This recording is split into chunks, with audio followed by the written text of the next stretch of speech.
ทานคุณชาวิพงศ์คุณปณิธานและคุณชาวิพงศ์ผู้โดยสาร2ท่านสุดท้ายของสายการบินแอร์เอเชียที่มีชื่อ MD3233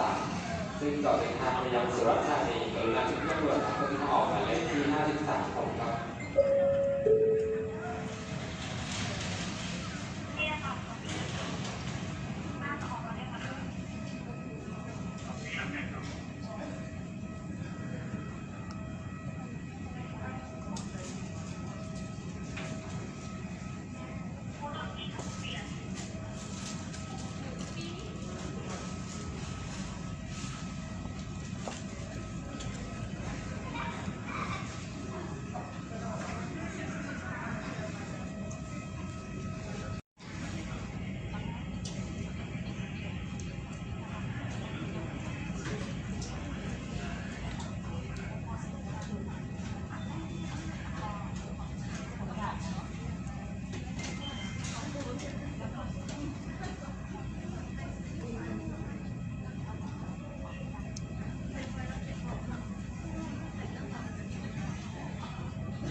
ที่ใช้นามว่าคุณสุชาติค่ะคุณสุชาติ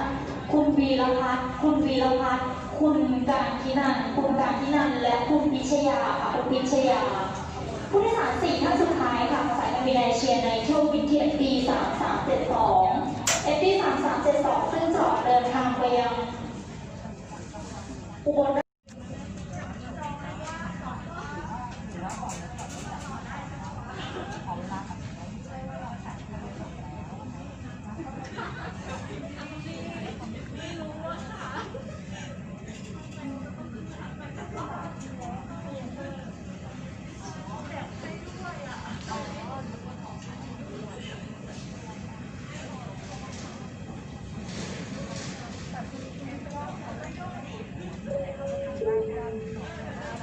สวัสดีครับในเชิญต่อในสวิตชื่อว่าคุณการทินันท์คุณ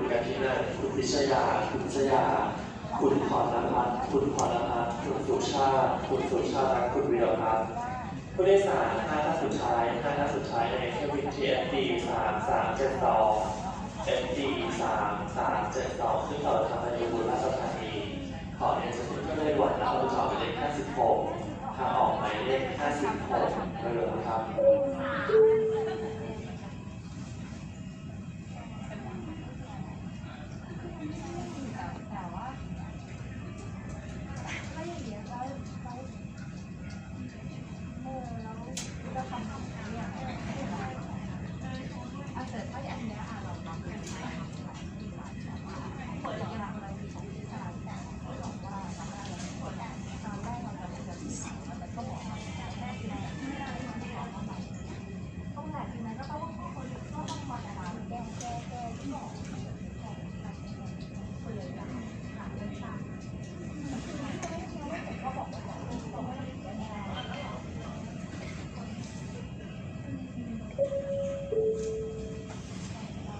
ตอนนี้การแชร์ข่าวในสมัยสารชนะว่าคุณการทินันท์คุณพิชยาคุณสุชาติและคุณวีรพัฒน์ผู้โดยสาร4ท่านสุดท้ายในเที่ยวบิน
ทราบค่ะสายการบินแอร์เอเชียดีฟูคุณภาพครบในเที่ยวบินที่